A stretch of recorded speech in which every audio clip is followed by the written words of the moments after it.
difference between people dying of starvation and people simply losing an average of 30 pounds, which is what happened. But there was not a massive die-off in Cuba when they lost their oil because of urban agriculture. That really made the difference. So I'm wondering if there are any groups that are working on that as far as trying to get that going. There It are. sounds like a wonderful thing. Yeah, I mean, it would be amazing for so many reasons.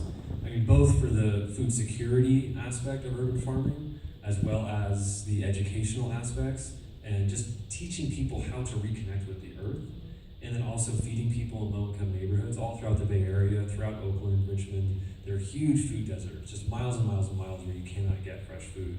I mean, the best thing there is Safeway, if that. I mean, that's usually miles away where you're having to take a bus or drive a car for miles and miles. So there's all these great reasons, and there are a lot of organizations springing up. 10 years ago when I started to research this, there weren't that many. There were a few, and that's really expanded. If you want to know more about that, my first documentary, Edible City, gets into all the different layers of how people are engaging with both urban agriculture and other types of agriculture from within the city. And to name a few in the Bay Area, there's City Slicker Farms, Planting Justice. Food First is a think tank, Eric Jimenez, who was featured in the movie, that's based in Oakland. Let's see.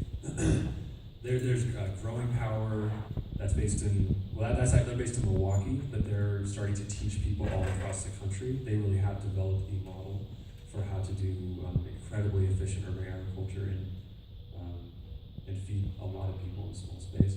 I could go on, and I said Edible City has a lot of those references, and I could talk to you more afterwards. Yeah.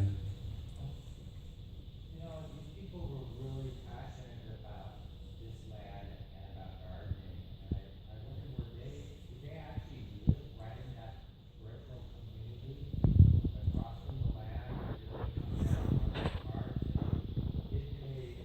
Were they able to inspire people who lived right in that neighborhood to join in and that really worked up on food there and distributed it? Yes. So the question is about where people came from who were doing the occupation. It was really a mix. The main organizers mostly lived in Berkeley, not right next to the farm, but very close by.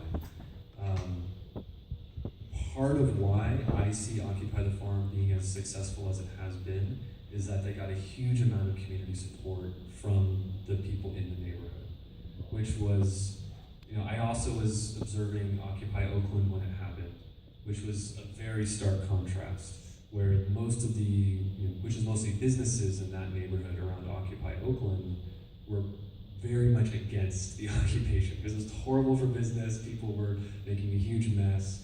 Occupy the Farm did an incredible job at making the neighbors happy. Not that every single person in the area was in support of it, but tons of neighbors were bringing food, bringing water, coming to help work, bringing their kids. It became this incredible community, even before it was legally turned into a center, which it is now.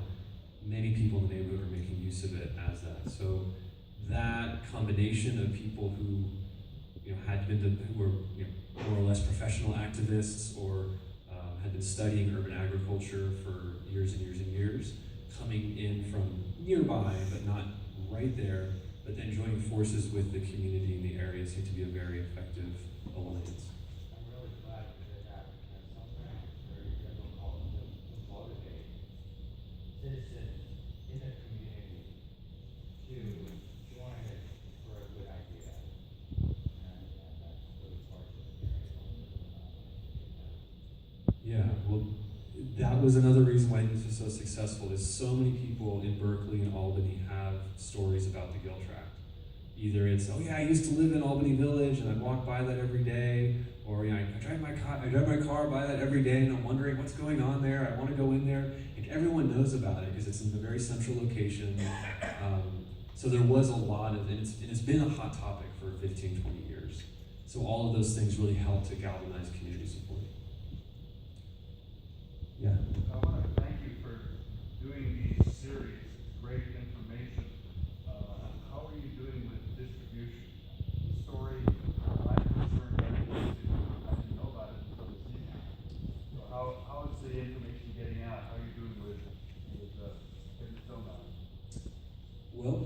we've had a pretty good run. We released it last fall. We got into 20 cities, a theatrical release. We were in for a week or two. So we got out there pretty well. We got written up in a few publications. This is our second wave of, we're organizing screenings. We have another, well, starting about a week ago, going up through April, we have about 25 screenings into about 20 cities around the country. So it's getting out there. We just recently got a great write-up in the Huffington Post. The local paper here gave us a great review.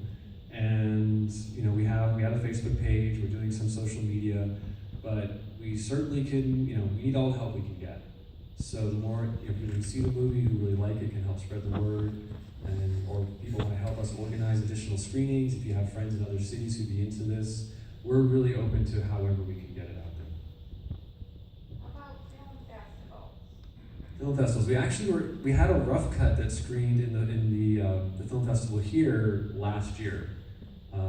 We haven't done a lot of other film festivals. We've mostly just been focusing on screenings like this. And at this point, given that we've screened it so many times, it would be harder to get into most festivals because they like it to be more of a new thing. Yeah. What about DVD? We have this on DVD where people can get it and maybe share it, little Right. parties and stuff. Right now we don't have it on DVD. Right now the only way to see it is in a theater like this or in another community setting. And we're very open to organizing screenings wherever there's interest. So if people can get a group of people together and rent out a space, we'll have a screening. And at some point down the line we'll have DVDs, we'll have online distribution, Netflix, all that kind of stuff. But for now it's just in theaters.